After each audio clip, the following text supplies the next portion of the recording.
miserable lives, so they resort to this in order to find meaning and purpose. Well, see, there's two groups.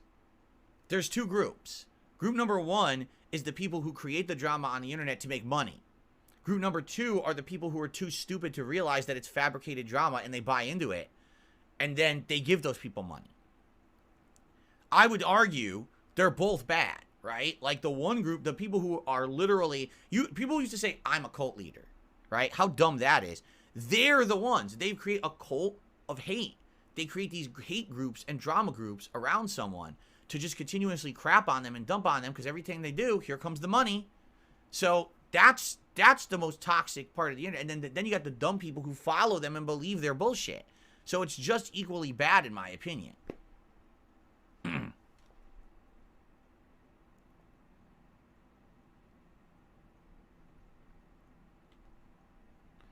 I received a $25 tip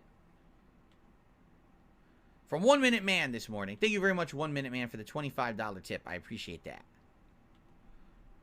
As always, no matter what I'm doing, where I am, what content I'm putting out, 1 Minute Man supporting it, and I really appreciate that. Thank you so very much. Let's get you up on the leaderboard as the top tipper so far. And by the way, these tips carry over to the React stream. So any perks or whatever we earn via tips now, carry over there. All right? The goal is $50 every time that I stream. But in this case, this stream and the React stream, I consider one, even though they're on different channels. So that will carry over. Thank you, 1 Minute Man. Happy Sunday to you, Derek. He says it's a rainy day there. But ready for fun and festive React show. It's going to be a festive React show. I'm telling you, a lot of Christmas-themed clips this week, which is really good. I'm very excited for that. But yeah, listen, and that's the funny part. When you guys are telling me, well, didn't you hear Travis? Travis is no longer on the show. And no, I literally know nothing about that at all. Nothing.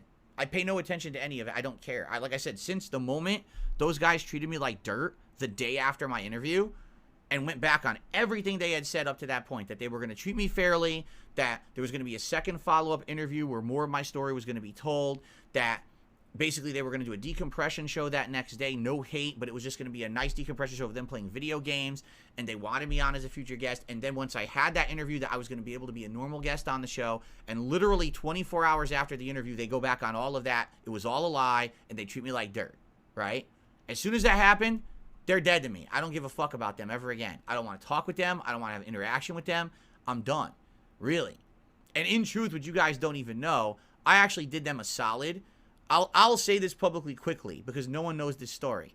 After that fact, someone was going around and was impersonating the side scrollers. They had found out what the side scrollers' actual email address was for their show, and they were sending fake emails to impersonate them to multiple parties to try to act like they were really even worse people than they were, heinous individuals. They sent me a fake email saying that they were extorting me. Basically, you're going to come back on our show and do part 2, and if you don't, we're going to do this and this and this horrible thing. So I got this email, and I'm looking at it, and I'm like, they literally said they don't want me back on their show, but now I'm getting an email claiming they're extorting me into being back on their show. Okay? And I looked at the email address, and I compared it with theirs. It was off by one letter. Someone had used a capital I instead of an L to impersonate them. And it looked completely legit. So this is someone who had seen their emails before and knew exactly what they looked like and impersonated it 100%. Now, I didn't have to do this. I went out of my way to send that to the side scrollers and say, just so you guys know, even though we have bad blood, someone's fucking with you. They're trying to make you look really bad in the hopes that someone will maybe come out and make you look even worse. So I just want to let you know this is happening, and that's where we left it. And that's really the last interaction I had with those guys behind the scenes. And then after that, anything else was public. You know, the times when they tried to milk and make shows about me, and you know, oh, well, I'm going to sit here until Phil comes on my stream or he lets me on his stream, when there was no chance that was ever going to happen, but people still sent them money. I mean, how dumb can they be, right? But that's what I mean, like, that's literally my interaction. And what's sad about it is, I'll end it with this because I don't want to talk about them anymore. From what I'm to understand, they literally aren't even a gaming podcast anymore, right? Like when I was watching them, when they came back, what was it, February? They were a gaming podcast. And it was about games and pop culture and fun topics. And I liked watching the show at that point because it was entertaining. It was stuff that I was interested in. From what I'm to understand, since I went on that show, they just became so desperate that the entire show changed and turned into politics and drama. Which literally, when the show started, they said that's not what they wanted to do. They outright said no politics, no talk of this, right? We're not gonna discuss this stuff. And then it's like, for some reason, because I was on the show and gave them a giant popularity boost, they realized, well, talking about games and stuff isn't going to maintain any of that popularity, so we have to change the entire format of the show to be toxic political shit. And that's apparently what the show is now, right? It's pretty sad.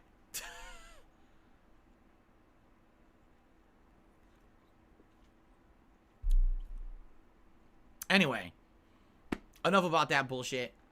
That's as much as I know. I haven't seen a single piece of content. I pay no attention. I go out of my way to do the right thing, you know. But again, Phil, you're trying to act holier than thou. No, I'm just telling you facts. And if you judge it that way, if you're actually judging it that you think that I'm better than them because of what I say, that's a fact. I can't change that fact. I'm not going to lie to you about the things that have happened. I'm not going to make up fantasy situations. You know what I'm saying? Like, anyway. Today's episode 43, is that true? 43 of DSP versus the internet? It is? I thought today was episode 42. Maybe I'm wrong. Let me double check that. We already just talked about it for like a half an hour. It's a waste of everybody's time, including mine. Appreciate the tip. Not going to talk about it any further. By the way, I already answered that question a zillion times. My issue with the side scrollers was that it was a bait and switch. It was fair interview and then immediately mistreated after the fact, which wasn't supposed to happen. It was supposed to be fair interview, possibility of a future interview, and now I get to be on the show. That was the agreement, is that do the interview and then you could be a regular guest on the show, as we had talked about previous. But they turned that into a complete lie. They lied about what Friday's content was going to be so they could make money, and they continued to do that for weeks at a time, and then they continued to do it later in the year. So it was completely disingenuous from day one. There was no intention there to have a truly neutral interview. You know what I'm saying? It was, we're going to have an interview, and then we're going to immediately follow that up with a bunch of negativity so that we can benefit. That was never the agreement. Like I've said, with Barbara Walters, when she did all of her giant interviews, and she interviewed people who people saw both positively and negatively, the day after she did a giant interview with someone, right? She nailed this exclusive interview with someone that everyone wanted to hear their interview. The day after the interview, did she immediately go on her own personal show and just crap on the person all day long, completely destroying any kind of, neutrality that she could have had during that interview, and then a bunch of people and sponsors sent her money for it? No, that never happened, because that destroys credibility. That makes it so that you were purposefully leading up to this being a one-sided endeavor so that you could benefit from it. And people with actual integrity don't do that, okay?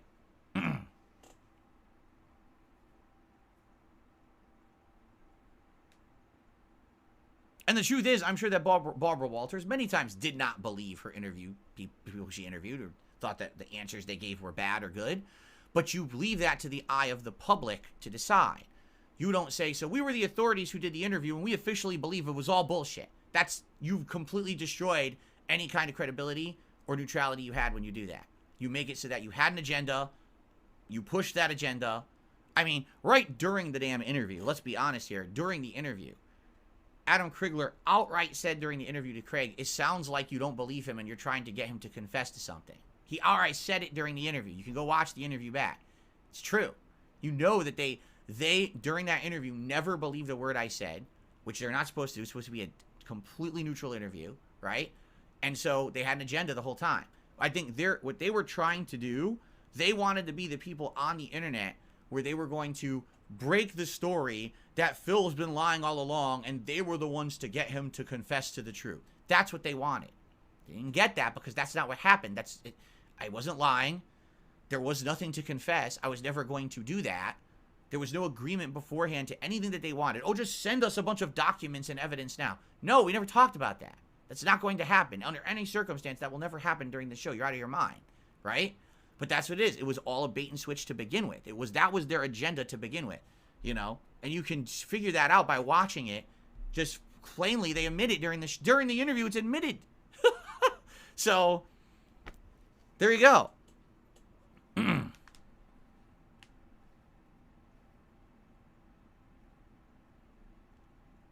That interview was the best thing that ever happened to the channel. That interview is the only thing that ever happened to that channel.